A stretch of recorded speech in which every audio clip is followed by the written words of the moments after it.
Oprah Winfrey is Jezebel. For anyone who has even briefly been in a church environment, you have probably heard the term Jezebel thrown around. Jezebel is often used in reference to women who are considered manipulative, rebellious, or promiscuous. Jezebel is seen as a woman who disregards authority, dominates over men, and divides congregations. However, the qualities that are typically attributed to Jezebel are not the actual character traits of Jezebel. In reality, Jezebel was a woman who utilized slander to destroy an innocent man's reputation and seize his property, something that is routinely done in modern media. The actions of Jezebel are found in 1 Kings chapter 21.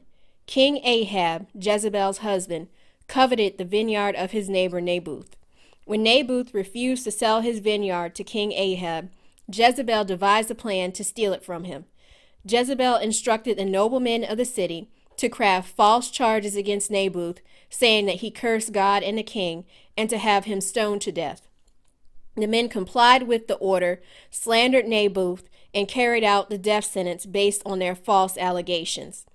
After Naboth was murdered, Jezebel's husband, King Ahab, took possession of Naboth's property. Jezebel used slander and false allegations to destroy another person for financial gain. A modern-day Jezebel is the tabloid industry and the use of media sensationalism to assassinate the character of affluent people. The most prevalent example of this modern-day Jezebel is the malicious media attacks against Michael Jackson. Millions of dollars have been generated from the sale of defamatory stories against the pop singer. In the most recent events, Dan Reed directed a documentary called Leaving Neverland, in which two men, Wade Robson and James Safechuck, alleged they were molested by Michael Jackson.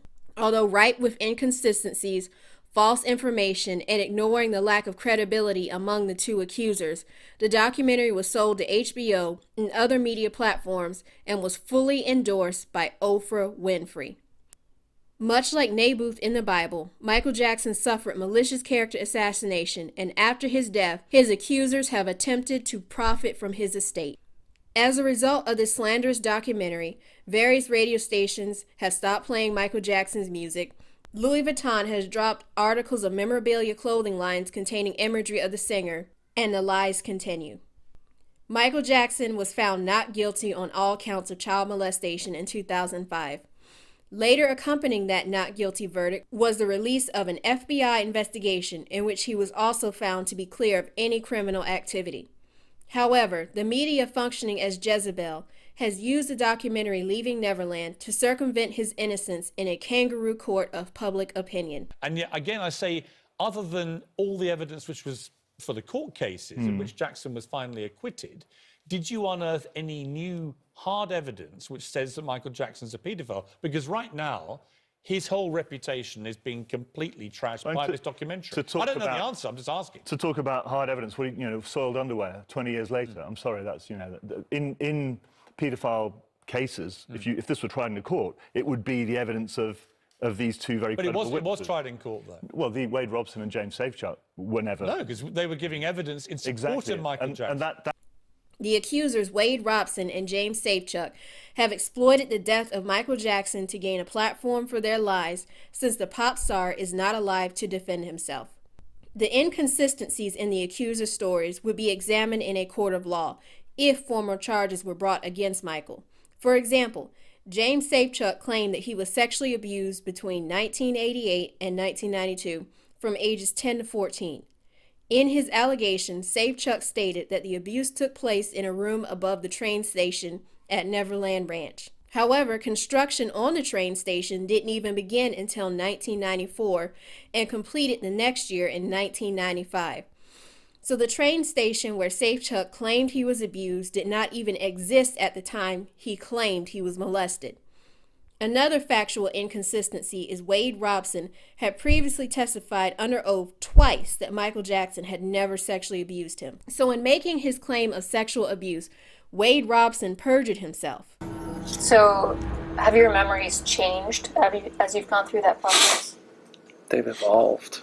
What do you mean by evolved? Yeah, I mean, not changed in a sort of black to white sense. Like I thought it was this thing.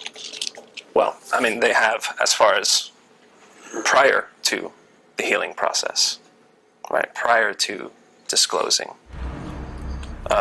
But post-disclosing the abuse in 2012 and beginning that healing journey, they've evolved as far as I remember more details about scenarios as it goes along.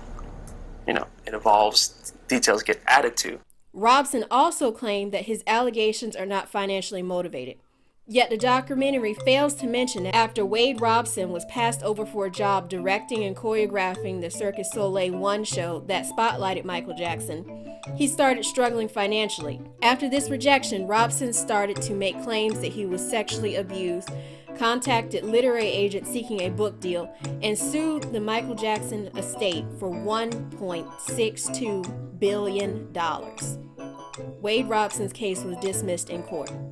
However, since public opinion is not subject to vigorous investigation, merely presenting the accusations has functioned as a way to sully Michael Jackson's reputation further. It leaves room for people to doubt, and that doubt is sufficient cause to generate an outcry for a boycott of Michael Jackson's music. The slander carries the lies into the next generation, damaging his legacy for years to come. In this way, the Jezebel media can pick and choose the rise and fall of anyone at will. Along with financial gains, Jezebel is motivated by the desire to remove God from the people and replace the one true God with the idol Baal. This takes form in the culture by eliminating godly principles from the hearts and minds of people and interchanging sound doctrine with New Age philosophies. Oprah Winfrey, when questioned about her belief in Jesus, said that there are many paths and there couldn't possibly be just one way. There couldn't possibly be just one way. What about Jesus? What about Jesus? I raised them up in the whole discussion, and you say there isn't only one way.